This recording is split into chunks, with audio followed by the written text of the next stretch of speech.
How to get your red light blockers working perfect. That's better. Well, I can't show you because I don't have my other camera, but I have it on a, it's kind of like a fence post thing. You could use it as like a walking stick. It's got like a little fleur-de-lis kind of designy thing at the top. And I just have it tied up. I have my phone tied up to it. And then I've got this thing blocking the bottom so it doesn't fall over. And then it holds it so it's above, so I'm not going like this. Because if you realize what a hunchback you're becoming by looking at your phone all the time. I've spent the last 3 months or so doing therapy on my neck, straightening it all out. And it is straight. And now I'm moving to the next level where I'm just doing things so that I never get back in that position again. No pun intended. The position of having. I have to redo the beard.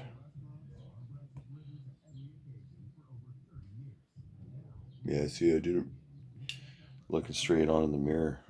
No wonder everyone's always so like messed up about what they look like and everything. They're always staring at themselves in these. What I'm doing is video journaling. I'm very aware of what I look like. And I'm actually kind of enjoying getting older because there's not going to be very many old people around. In about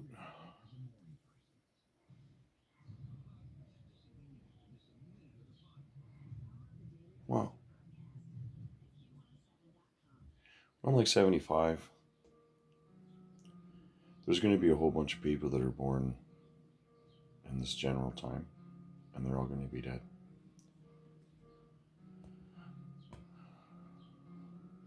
It used to depress me seeing it, but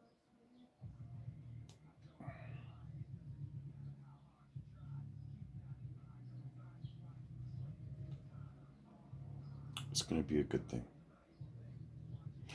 Because the people that are left will be strong, or as strong as they can be in the modern world. By that time, we'll have the technology all sort of under control and won't be killing us. You never know, we might be wearing EMF suits for all we know by that point, because there could be no other way that we figured out to block ourselves off from, or to shield ourselves from the really nasty technology that kills our energy producing symbiotes, the mitochondria.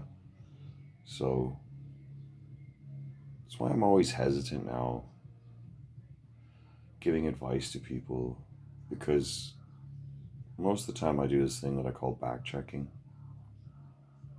And if you haven't heard me talk about this, you've never watched any of my videos, which is good. So say I met you on the street and I had a 10-minute conversation, you nodded your head and said, yes, oh yeah, I understand. And then all of a sudden I'll stop and I go, now I got some questions to ask you, and I go back and I ask you 5 questions. And they're like key pivotal questions for the whole conversation to be understood, and you don't know the answer to any of them. If you know how many times I've done this now, that's why basically I don't talk to very many people about anything serious anymore. And the ones that I do, they know because I've explained it to them. Or I found them to be somebody that's very cognizant and usually in my age bracket or older. And a lot of the times they're smokers. Smoking increases dopamine. Dopamine is what I call the consciousness connection molecule. If you can't connect to your consciousness, you might as well not have a brain.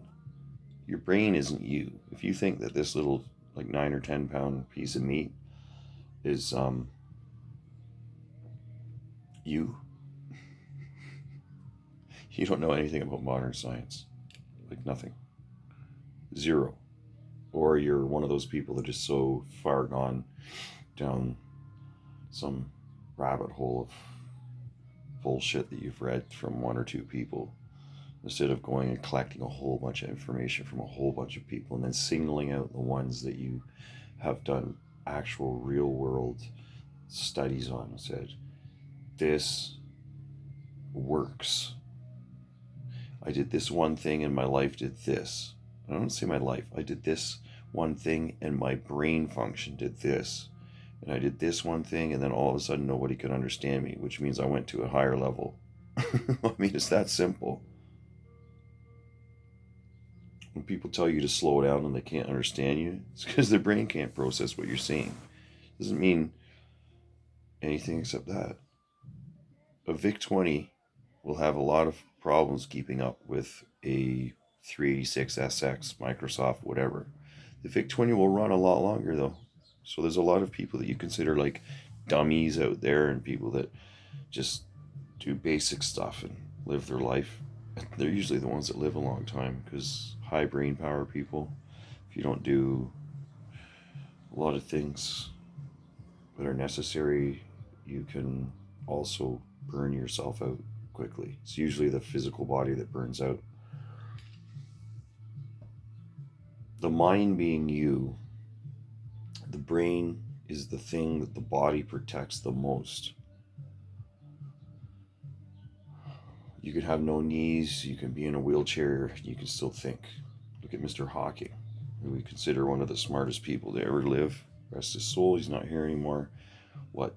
That guy brought more theories and stuff to life and inspired more people than, probably, well, thousands of people put together. So what I'm doing right now is I'm sound checking these two headphones that I found because they so far are so mint. So I'm going to shut it off now. I'm going to rewatch this, which is what I always do.